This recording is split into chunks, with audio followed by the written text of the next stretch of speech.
There you are, buddy. How you doing, man? Hey, good. Welcome aboard. It works. That's right. So we're getting some people coming in here as they're kind of jumping in. Man, you're in here in Lincoln, right?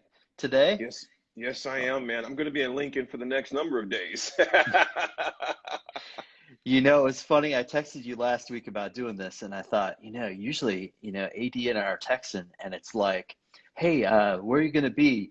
Oh, maybe, I'm in Atlanta. I'm in somewhere else. And it's like, you're in one airport, I'm in another airport, or maybe I see you down at the terminal, and Right. here we are. Hey, what are you doing next week? Right here, buddy. I tell you what, though, Ben, and I know you probably get this, and those that are out there who may travel. Um, Obviously, it's our livelihood, and there's a lot of parts that you do miss. But I made the decision, we'll share this more, to start focusing on the cans rather than the can'ts. It'll drive you bat crazy wondering about the things you can't do anymore. So I just made the decision to focus on what I can do, man. And like we're saying, man, technology makes it available for us to do this. So you know what? Just roll with it. Yeah, no kidding. So I'd love to catch up a little bit. I know life looks different for all of us, but Hmm. other than not being on a plane the last, 4 weeks, 5 weeks, like Yeah, what does your life look like right now? it looks the same every day. Man, it's really changed though, then in that, my Sundays would start off, I would do a thing in the evenings I call it Sunday review preview. So I'd review the past week, evaluate how last week went, key areas, business, personal, professionally. Then I preview the week coming ahead, planes, where I was speaking at, etc. I do that start of the month, but each week, each Sunday night, I would do that. And all that's changed because I know exactly where I'm going to be at. I'm going to be home, my home office, or checking a mailbox real fast, and that's pretty much it. Grocery store, a few other places, but other than that, I mean, it's just stay at home. Um, the beauty of that though has been um, more time with my family, which has been really cool. I have two college age sons. One's a junior at the University of Nebraska, and he lives with three buddies. So, I mean, he's still at his place, but he's at our house quite a bit because, they've all went online platforms as far as their classes. My middle son, Keenan, moved back home because the fraternity where he lived on campus was closed at the University of Nebraska. So he's back home. Then our daughter, Naya, she's a sophomore in high school. So she's at home. But man, we've had more family dinners and games of hoop and around the world, the driveway, since they were kids, working out a couple days a week with my boys in the garage. We set up a little makeshift garage in there. So, you know what, man, with all the chaos, there is collateral beauty if you look at it, so Mm, just trying to focus on that, man, really just focusing on the collateral beauty of it and focusing on the things that I can do. And that's what I would encourage those that are on this live to focus on the things you can do. Thinking about the things you can't will drive you crazy and irritates you pretty quick and dampens the mood, the mind, etc. So I try to focus on the things that I can do, man. yeah, yeah. Well, when we were kind of texting, I thought, man, I need some motivation from AD. And so, like, this is a fun way for us to kind of Yeah. like catch up a little bit, but also just share with a lot of, banks that I know you're speaking at banking conferences and stuff like that. And Hmm. so, love to, stay connected with them as we're kind of talking through this, seeing some familiar names kind of dropping in there. Donna, you and I were with her in St. Louis not that long ago. Yes. And so Hello, kind of Donna. fun to see, yeah, see some of those kind of like coming in and, glad to see a bunch of familiar faces. But as we think about like your time now at home, how are you helping keep yourself motivated right now? For me, routine is huge. And I've always believed in routine. I'd be more disciplined at times than others, but this has really put my routine on steroids in Mm, that my morning routine, and everybody's routine is different. So I want to put that as a disclaimer right away. My routine has to be yours and vice versa. It doesn't be mine. But I'm up anywhere between 4:30, 4:45, workout at 5:30. When I'm done, I do a daily video that I put on my platforms about, 6:15, I like 6:30, 6:45. Um, do my journaling, prayer, quiet time, reading, shower up, make breakfast, and I get rolling for the day, man. I just go right upstairs to my home office and get going. So my routine, the only part that has changed for me, which is a huge part, is traveling and being in front of a live audience. So that has really changed for me, and that's a huge part of my life. But that routine is key. So I'd encourage the folks that are out there is to find your routine, find your groove. Your groove, your routine may not be the same as your neighbors, your spouses, or significant others, but you got to find a routine. When you wake up and not know what you're going to do for the day, for me, that would drive me crazy.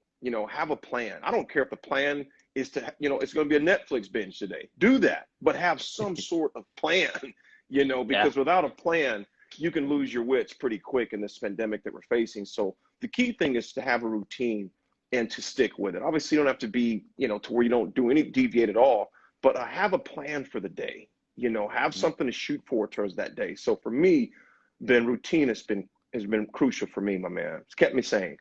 Yeah, no, I love that.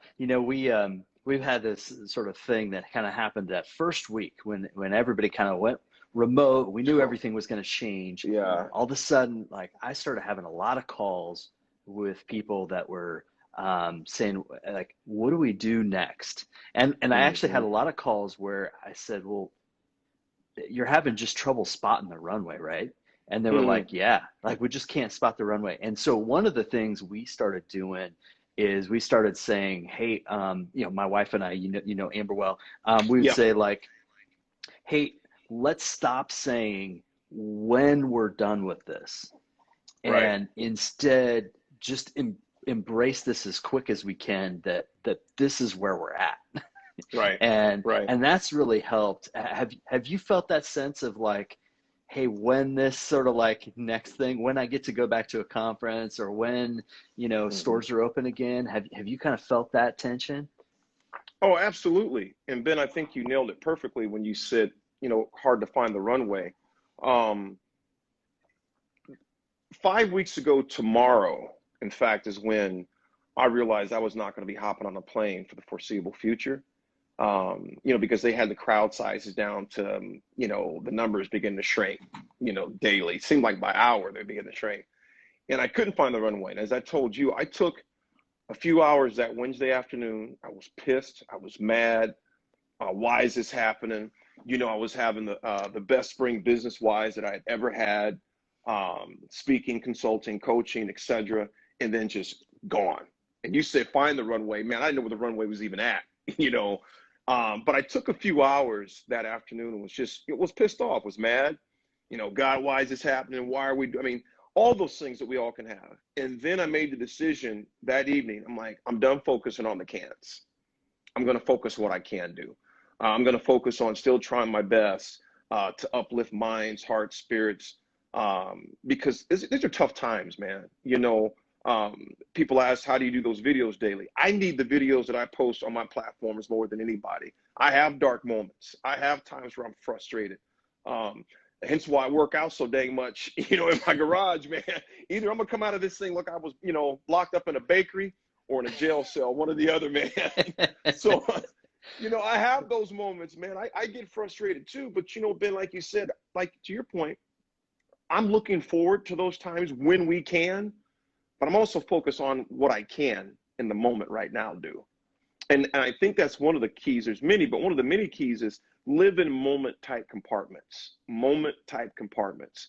So whether you're at a bank, whether you're at a school, whether you're a stay-at-home parent or a parent working remotely for the first time, but you're also having to teach your young daughter or son their lessons online, all these day type moment compartments. We start thinking too far ahead, we can easily get discouraged because the reality is this: we're not dictating the timeline. The virus is, and that's unpredictable. And this virus knows no borders.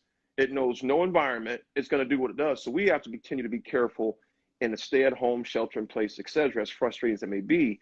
And there's nothing wrong with thinking about, I can't wait until I this or that. And that's good. That's hope is what that is.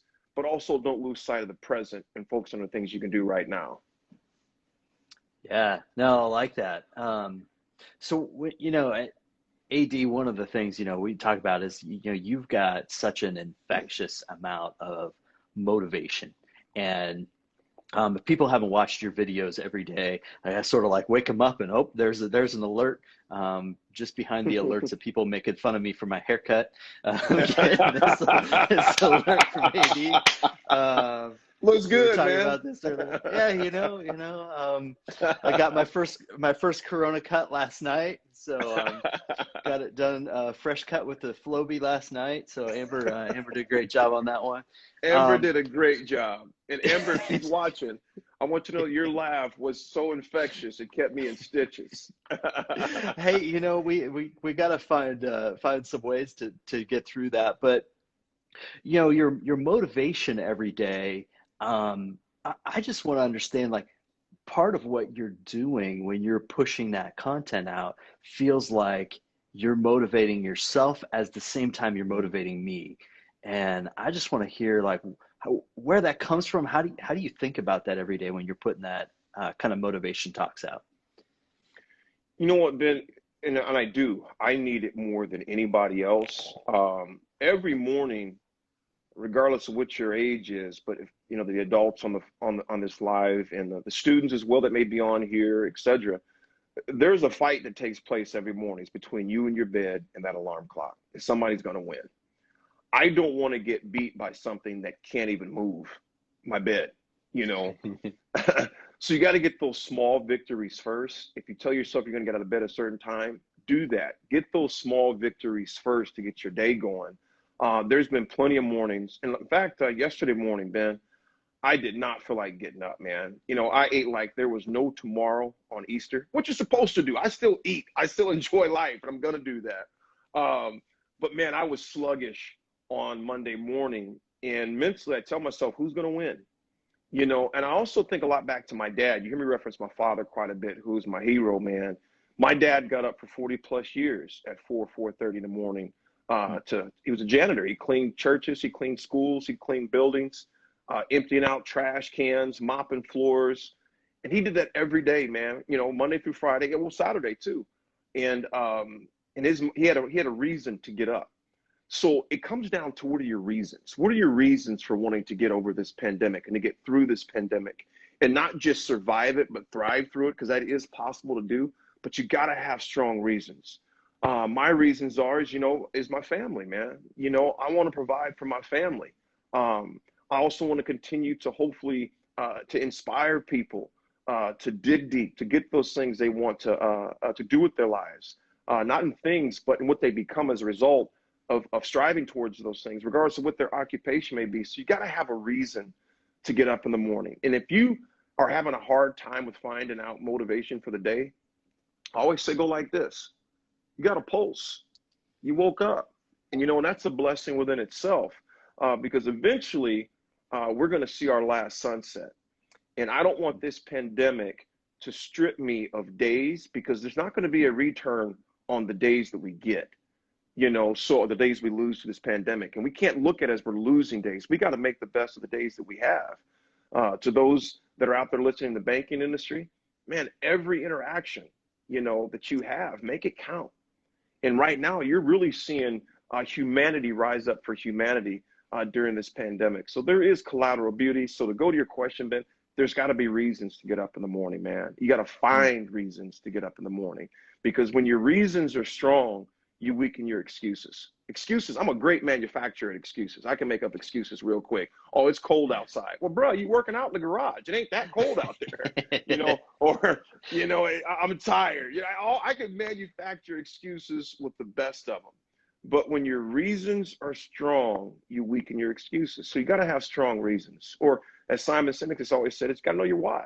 You got to know your why. You got to have strong reasons, man. Mm. I love that.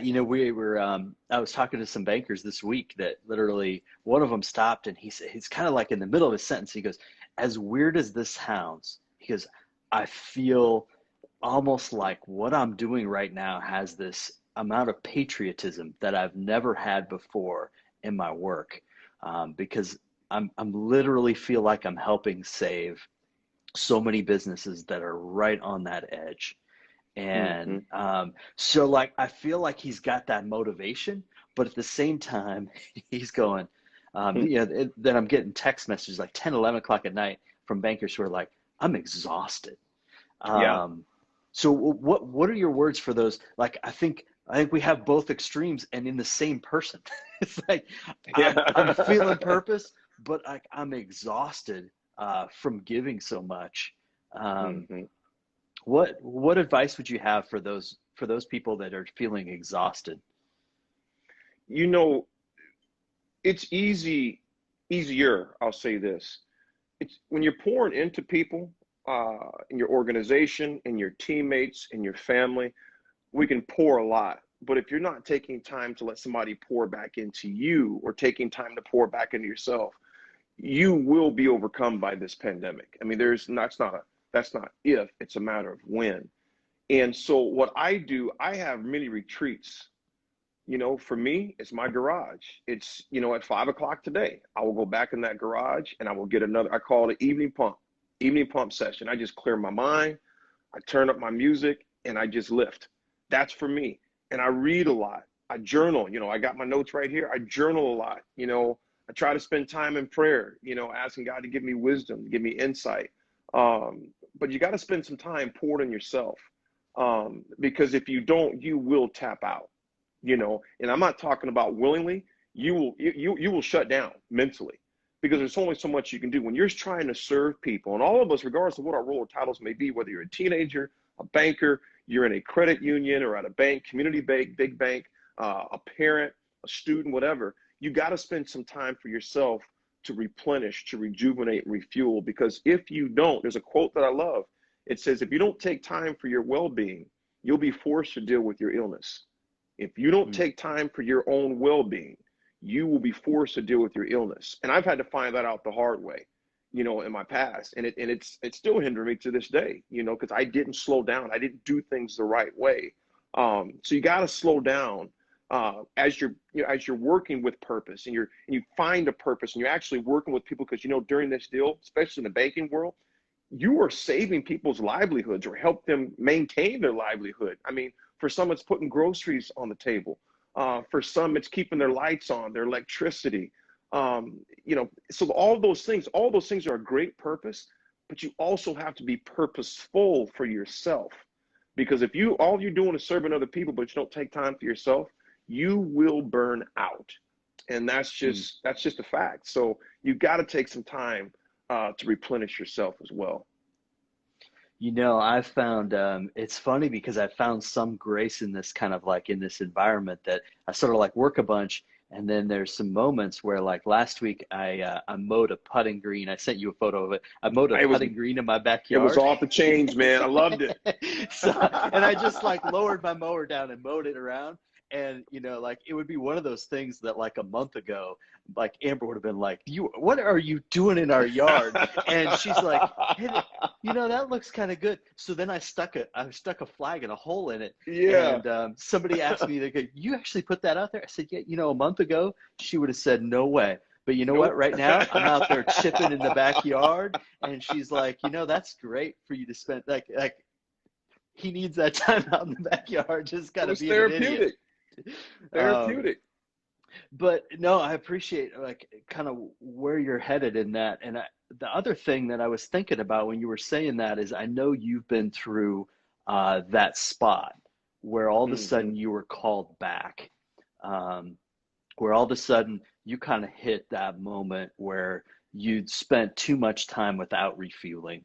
Hmm. And um, what did that process, if you're sort of like in that process, what did that process look like to come back and start refueling again? My blood pressure was huge. Uh, I was stressed to the hilt. It was, grief is a very, very deceptive, emotion. And without going too in depth, but just as Ben went through a lot of loss. The past, I called it the decade of death from 2009 to 2019 with my brother in 2009, cousin that was murdered in Pittsburgh, um, good, one of my best buddies drowned in a freak boating accident. I mean, I can go on and on. And the ultimate was when I lost my mom in 2014 unexpectedly.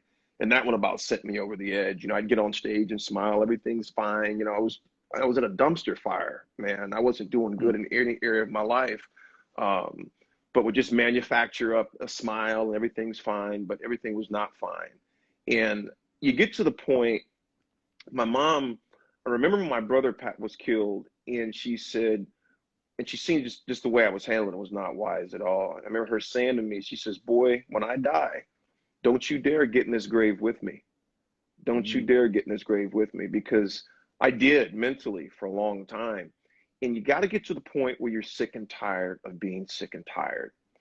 And I reached that point that I was tired, sick and tired of being sick and tired. And you got to start doing things differently in all parts of your life, you know, spiritually, mentally, physically, psychologically, and rededicate yourself to it. That's the beautiful thing about life and just this moment right now. We're here in this moment at 3:21 Central Time. We have this moment. So as long as you still have a heartbeat and a pulse, you can make a pivot. This pandemic is forcing people to make a pivot, me and you included. Hence why we're doing this right now. It forces you to it allows you to make changes.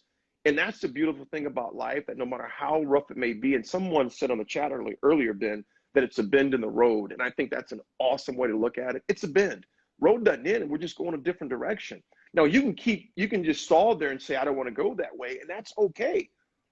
But that's a horrible way to psychologically set yourself up for failure, because the world's going to keep going. It may not be going the direction we thought it was, but we still have the option to keep going. I had to make the decision and say, you know what, I got to make a pivot in my life. There's this bend in the road that I have to take it. So when I made the decision that I'm tired of being sick and tired, you got to make the decision to make some changes. And once you decide, that's 80% of the battle within itself. You know, it's making the decision. And then you start creating habits to galvanize that decision every day. You know, you got to make that decision every day. It's like that old saying, man, the rent's due every day if you want to be successful, regardless of what you're doing. As a parent, as a student, as any title role that you may have, you got to pay the rent every day. It's due every day. And so, and again, it goes back to those reasons. My reasons for wanting to make those changes was because I realized I get one life, man. This is it. This is not a dress rehearsal. We get this one time. And I want to make the best of it, man. So you got to make the decision and then galvanize that decision by changing your habits or reinforcing those strong ones. Yeah. So, when we were kind of looking through motivation right now and thinking through, you got to play for one of my all-time hero coaches. Kind of got to meet T.O. a little after I was out of college and kind of got to understand, you were playing for national championship football teams and training at that level. What sort of came out of that when you faced adversity like these kind of times? What do you think about, there was a lot of adversity on those teams and those programs. Mm-hmm. What sort of hit you, and what would be sort of like the understanding you have from that? Ben, that's a good question. Being a part of a national championship team and a program and having the leadership of Coach Osborne was huge. Regardless if you were a non-starter bench warmer like me that got my butt kicked every day in practice by the first team, you learned a lot. And adversity does one or two things. Either you focus or you fold. This adversity here, and I don't want this to sound the wrong way at all, but I look at this pandemic as a mental challenge for me. I mean, every day, I'm like, who's going to win? Is the fearful, anxiety, depression going to win part of me? Or is the side that I'm going to focus even more? And it's a battle every day, So adversity is going to reveal who you really are. It shows real quick. In football, you can tell when you even hit the field who was ready to play and who wasn't. You can look in their eyes and tell if they're ready to play football or not. And such it is in life, So each day I tell myself, who's going to win today? You're going to bring it your all today? You're going to just bring half of it, So adversity really shows who you are. It shares the truth real quick. And it doesn't mean you won't make mistakes during adversity. It doesn't mean that you have this ironclad, pump them up mentality every day. That's why I hate the term, Ben, motivational speaker. somebody just talking loud. Some people are just crazy because they talk loud. That doesn't make them motivational, you know. You know, Yeah. no, motivation's got to be followed by actions. You know, so adversity really showed us, and it really showed who we were, but it also strengthened our resolve, though, because adversity has a strength to show a person who they truly are. Everybody's good when things are good, but what about when there's adversity and there's obstacles and there's turmoil and there's unknowns? There's fear, which is nothing wrong with fear as long as you don't let that fear suffocate you and choke you to death. But adversity is a truth sayer. It tells the truth. And if you don't like what you're seeing through this adversity, that's a beautiful thing too. Because again, you have a pulse. That means you can make changes. You can pivot. You can do those things. You know, I see that somebody made a post there again in one of the comments that um, that look at the glass as half full. I mean, it's all how we perceive things, how we look at things. You know, this morning I made a post that goes into this, Ben. In '63, when my parents moved to Nebraska from Pittsburgh, shortly after they were here, somebody burned my parents' house down. And my parents were young. My father had a ninth grade education. My oldest brother was just a baby, and my mom doesn't know anybody hardly in Nebraska. And my father, as you know, their house is gone. And he tells my mom, well, at least we got rid of the termites. I mean, the water bugs. He says, at least we got rid of the water bugs. I mean, now that's perspective, you know? Yeah. That's dealing with adversity with just an attitude that just blows me away. But he kept perspective even in the most trying times. Our whole country, our world right now is facing a major fire in this pandemic. But what are we going to look for? How are we going to deal with this adversity? What will we learn from this adversity? So it's all about, you know, what you learn from it. You know, it shows you who you really are. And if you don't like what you're seeing in your organization, at your school, with your performance in the classroom, or as an employee or as an employer, the beautiful thing about this purging, if you would, because of this adversity, you get to make changes. You can pivot. And that is in your court. The virus is not. The schedule of the virus, not. The spreading, if we social distance, keep our tails home, that part is our control. How we think about it is totally up to us, though, because the biggest battles, folks, are right here. This is where adversity is won or lost, is in the head. Mm. Oh, that's so true. You know, I was thinking about you referenced your dad a couple times, Yeah, and my pops, man. inspiring guy. But you know, your latest book talks about him in some interesting context, and I'd love to understand how you see his purpose because I was just texting with a banker last week who said, you know, I was like, hey, I'm hearing great things from your bank. You're doing a great job. And his response was this. He said, hey, there's a whole bunch of people behind me that are doing the really hard work of getting this done. And your book about your dad being a man with a mop, I think is a beautiful example of how do we encourage the man with the mop, and what encourages us from the man with the mop? You know, my father, and Ben, you've heard me say this many times, my dad is my hero, man. I was very fortunate, and I thank God that I have an amazing dad. And he's 78, and he says, when we get on the phone, he says, 78 and feeling great. You know, he's 78 years old and has been through more trauma than you could possibly imagine. You know, losing his wife early, you know, his son, firstborn, killed, siblings that were killed. I mean, just a litany of things, and yet his resolve, because his foundation is strong in God. You know, and I encourage people to have a foundation. I know different beliefs and faiths on here, but you got to have a foundation. And ours has been in God, and that's what's helped him sustain a lot of those things. My father, I learned a lot from my dad growing up, and still do as a grown man. My father took pride in his work.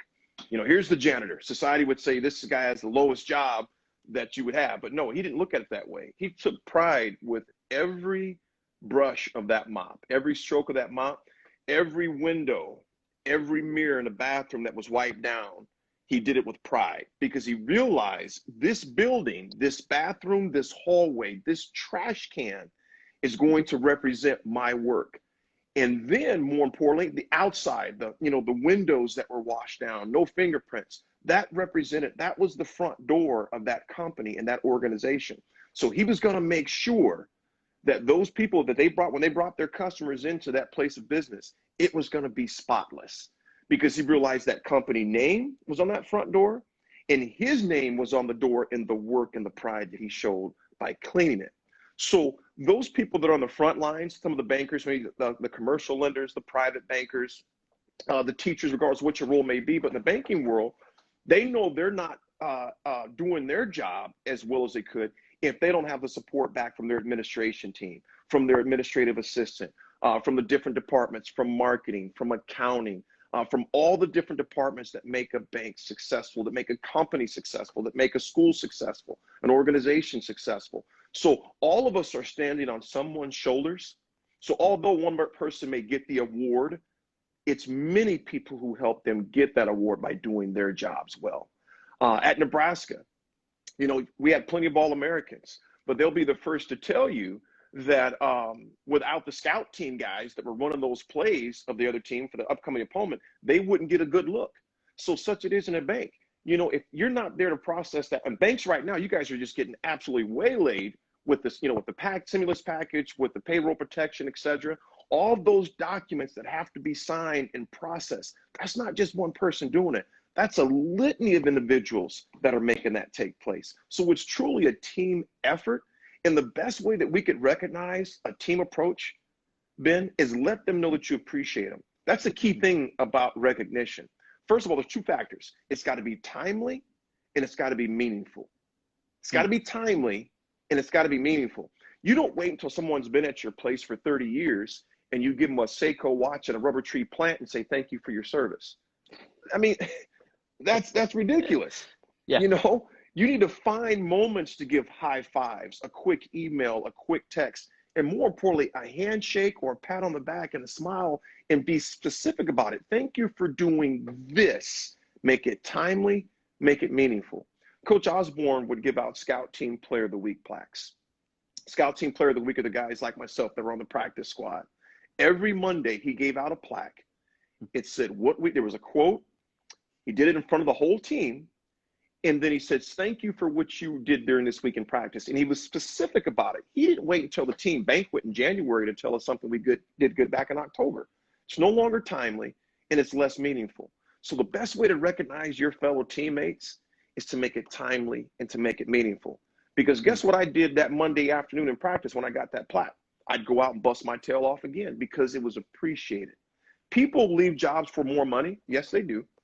But a lot more people leave jobs for even less money, but more appreciation. So let them know that you appreciate them.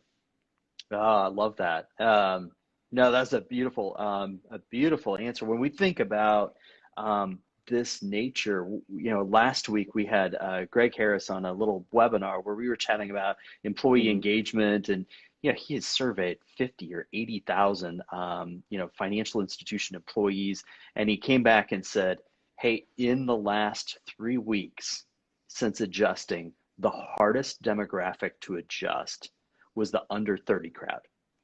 And I was like, what? Like, under 30 had the hardest time adjusting. He's like, it's not because they couldn't understand the tools. It's not because they couldn't understand that stuff. It's because of exactly what I think you're talking about. So like engaging young people, you felt that from Tom Osborne, who was he was probably in his 60s even. Yeah. He was before his time then. And 90% of my audience are corporate, you know, associations, you know, educational administrators, et cetera. But the other 10%, I still speak to thousands of high school and college students every year. When I walk into a high school gymnasium, you're talking about a place that can be intimidating. But I don't sit back in a corner and wait till I get on stage. Man, I'm out there shaking hands. I'm high-fiving. Like, man, who's this crazy milk dud out here shaking everybody's hands? You know, I'm not wearing a suit or a tie. Nothing wrong with that. But I'm simply saying I want them to be recognized, let them know that I'm here, that I appreciate you for allowing me to be here. You have to let people know in a timely and meaningful manner that you matter. That's what all of us want, regardless of what our age is, regardless of what our occupation, our role is. Let people know that they matter. That's the huge thing. And we can get caught up with the day-to-day tasks, et cetera, but let people know they matter. That's the biggest thing. And, you know, and it's not, like I said, a lot of times our under 30 uh, demographic gets a tough rap sometimes. And I think it's ridiculous personally. That's a whole other conversation. But that's not a demographic. That's a human need. You know, my degree in psychology, we talked about that, self-actualization. That's a human need, belongingness, to matter. We all want to know that we matter. The more that we can show those younger teammates in our companies and organizations and our schools that they matter, man, they're going to come with it a lot more than what they won't. So let people know that they matter. Yeah. Oh, I love that. So when we think about kind of how to think about where we're headed at it, as we're sort of rebuilding, we're getting some motivation. Where we're headed seems to be often a different challenge, right? So how are we thinking about recentering our purpose in this time? Because I think, a lot of us are saying, "Hey, look, I feel like a stronger sense of purpose." But what changes out of that? Like, how do we think about purpose and vision for what should we be thinking about right now? You know, for me personally, and it's something I've been encouraging people to do, is to document this time. What lessons are you learning? Um, what don't you like about how you're handling? What do you like? It's a great. I'll tell you what. This is the first time that anyone who's alive, unless you're over 100, okay, because the Spanish flu was 1920, so that's 100 years ago. So even if you were alive, you were 1 or 2 years old, you wouldn't remember it anyway. Even if you were 114, it was still early. So for the sake of the argument, this is something I'd never thought. I was talking to my agent out in California this morning, as I told you. Never in our lifetime did we ever think we'd see a pandemic of this magnitude. But the collateral beauty of this pandemic, we have a time to really pause. In fact, my buddy, Chris Raff, has said this is a timeout. And when he said that a couple weeks ago, I thought about that. Because when you think about a timeout in sports, regardless of what sport it is, that's why it was so profound that he said it. Halftime and a timeout, halftime. So when you take halftime, you pause, you reevaluate, you acknowledge, and then you go out and take action. We have an ultimate halftime right now, okay? Everybody's doing the same thing for the most part. At least they should be. You're staying at home, you're staying sheltered, social distance, etc. This is the ultimate halftime. Take time to reevaluate. Take that time to say, okay, what's working, what's not working, personally, professionally, physically, spiritually, whatever. It's the ultimate halftime. And then as we press forward, don't lose track of what you learned during this time. And see, that's the danger with distance. My fear for me personally, just being honest with you, is the further we get away from this and we're all going back out to normal, did you forget the lessons you learned? Did you relish the opportunities to see a loved one and be able to hug them again? I haven't hugged my dad in over a month because I can't see him. We drop food off on his deck and we talk to him from a distance when it's cold because my dad is 78. Can't take that chance of getting my dad sick. A simple hug, we learn to appreciate. I think we'll hug a little tighter. I think we'll shake hands if that comes in again. I know just by training right now, that probably might be hard to do. But we're going to relish things a lot more. As we're planning to move forward, let's not leave the lessons back here, though. Let's move those lessons with us forward, too. In our banks, when we see a person walk in, we'd say, man, this is really good to see you. I don't think it's going to be just something we say anymore. I think it's going to be something we sincerely mean. And not that we didn't before, but it's going to hold a different amount of weight now. You think about the millions of collegiate and high school students that will not walk across their stages in a few weeks. You think about the millions of collegiate and high school students that will not play their spring sport. Some of those kids will never play that sport again on a competitive level at a high school and collegiate level ever again. You think about weddings, that have been totally reorganized, or loved ones that will not be able to make it now. And weddings are one place along with funerals. The chance of getting those people again in the same place at the same time is going to be rare. You think about the travesty of funerals. I had a friend of mine who just lost her husband last week. They're not going to be able to have everybody there because of social distancing. All of these lessons through tragedy and pain, I hope and pray that I take them with me and that you do as well. That's the danger of distancing. We're talking about social distancing, but I think about emotional distancing away from a tragic event like this is just as dangerous. We got to take those lessons. And I speak to me first. I got to take those lessons with me, that I won't take it for granted anymore, and that I'll work hard to remember these times and not take them for granted. So as we pivot towards the future, Ben, all of these lessons that we've learned in our banks, in our schools, in our companies, in our homes, that we take those with us in the future as well to make us better. The tragedy would be is if we didn't learn anything from this tragedy. That would be the ultimate tragedy. Hmm. Yeah, I appreciate that. I like one of the things I was thinking about when you were talking about that. A friend of mine said to me last week, he goes, "Hey, God never wasted a crisis. No, that's He's true, going to use it." man. That's And true. I've learned a lot in this. One of the other things that I have to confess to you, I have reused one of your lessons. You have said it. I think your dad may have said it, but he said, "Show me your friends, and I'll show you your future." Yes. And so I may have repeated that multiple times to my nephews. Uncle Ben was getting a little preachy, but Uncle Ben. when I was thinking about that in the connection that I've had to you, but also just kind of when we think about this time of like, there's more people that have seen the inside of my house in the last few weeks. Um, we've been more personable, and I Yeah. think it's one of those areas in business that I'm really encouraged by, quite honestly, that um, some of those conversations that we weren't really willing to go there before, Hmm. we've just found out like we have really genuine friends in just being personal about things. Yeah. I don't know if you felt that a lot, but I've certainly felt that. Yeah. This pandemic has stripped away a lot of pride because it's hit everyone, no matter of socioeconomic status, race, gender, etc. I mean, everybody has been exposed, if you would, and we're seeing there's freedom in being open and just saying, this is what it is. There's freedom in saying that I'm struggling because millions of people are struggling mentally right now. That's why on all my media posts, I put up those toll-free numbers and those to the suicide prevention, to mental health awareness, because people are struggling, man. So we've all been exposed from our houses to dressed up top, shorts at the bottom, sneakers, whatever it may be. We've all been exposed, man.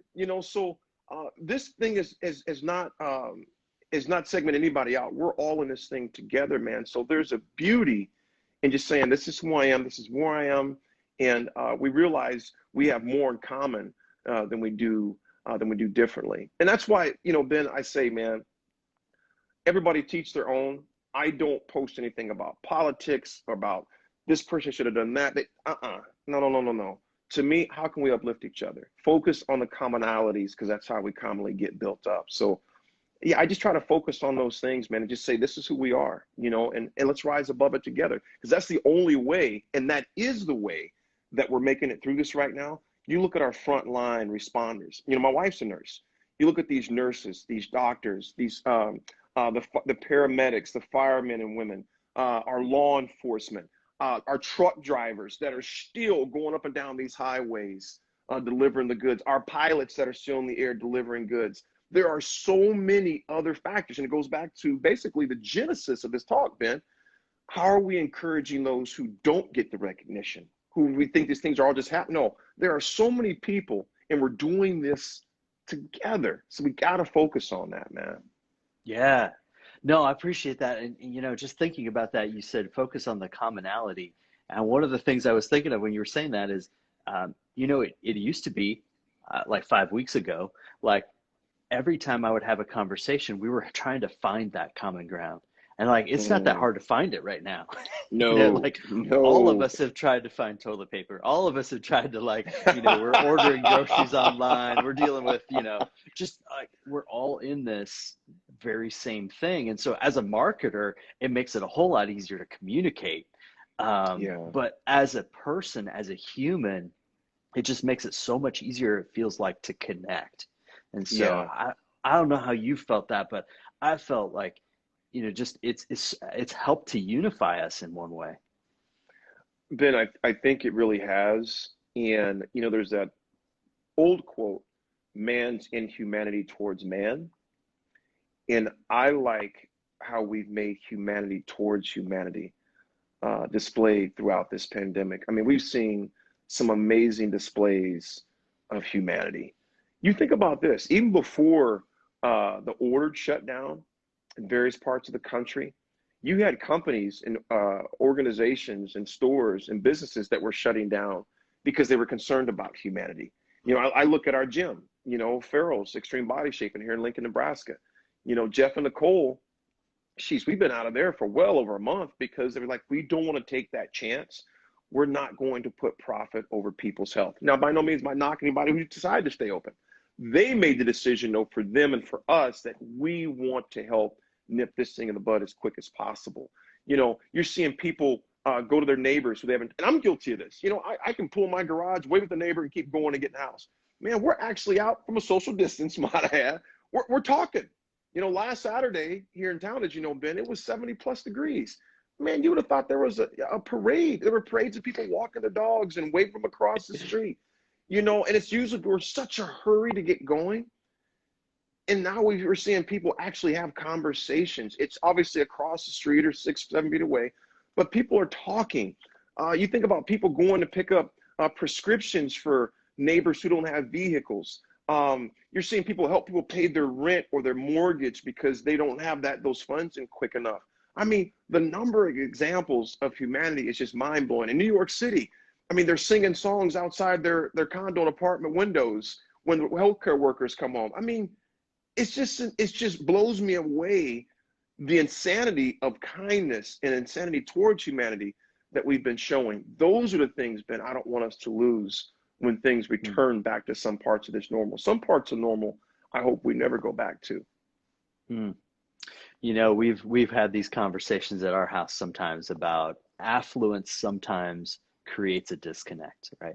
So when you don't have any money, right? When you don't have anything, you just go ask somebody for help. Right. You Yeah. know, like when I asked my neighbor 2 doors down and we're standing in the front drive and he's like, I'm like, man, Johnny, like that tree is crooked. And he's like, hey, you know, I used to do landscaping. And I was like, what?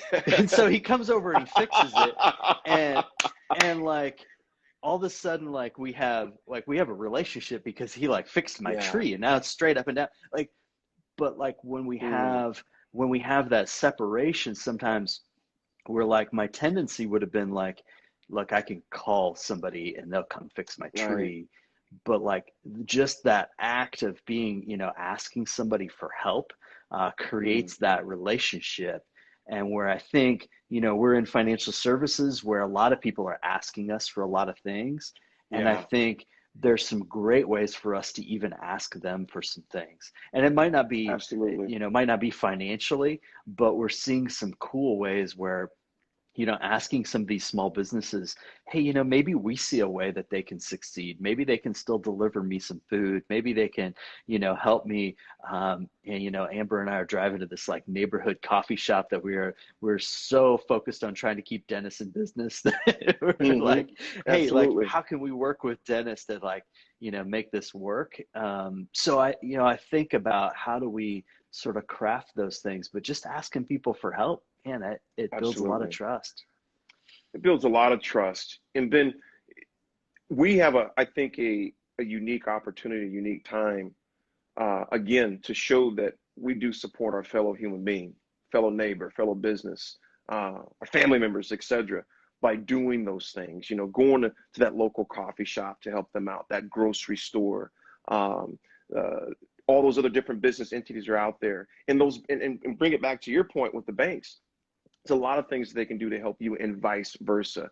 And people are more open to it, you know. And like I said, the tragedy will be if we don't learn anything from this tragedy and continue with those things, talking with our neighbors about a tree or a piece of landscape, actually slowing down to say, how are you? And actually wait for a response. Those simple things that we take for granted every day, hopefully we keep those same things when this is passed.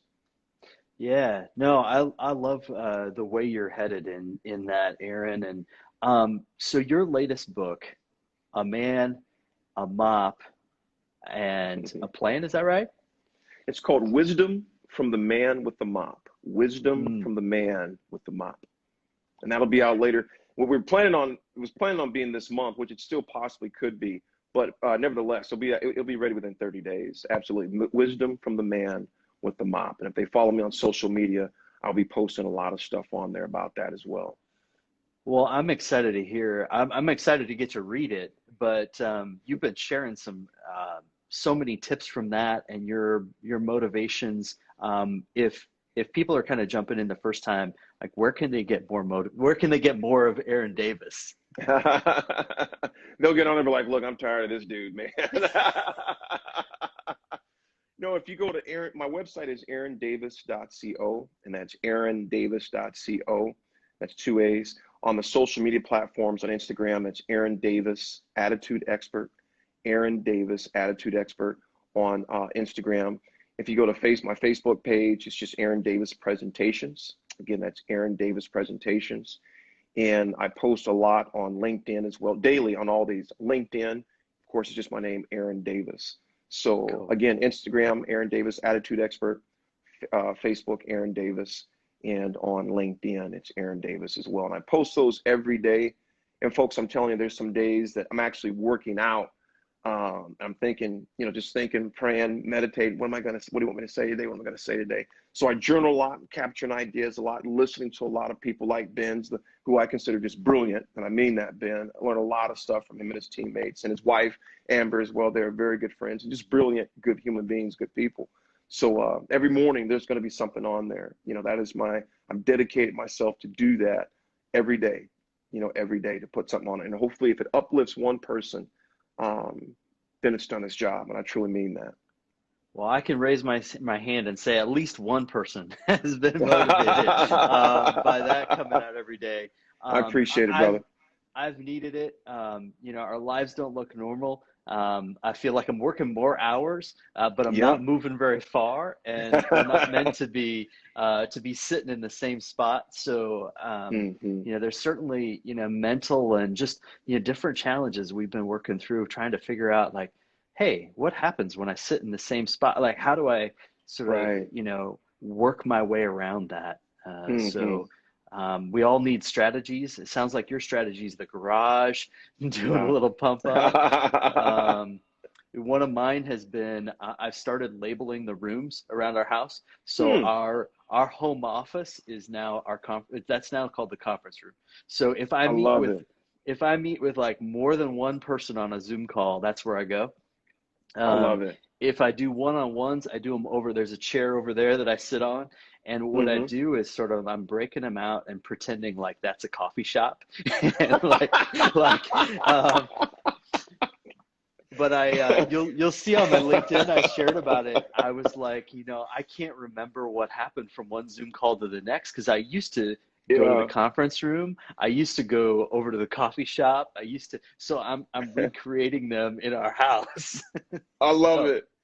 Hey, Ben, I tell you, man, and I'll share this with folks out there, tackle those tasks at home that you've been wanting to get done. I have a lot of books. And I have my daughter, I employed her as well to help me out, the initial part of it. But I have upstairs in my office, I have them downstairs in the library.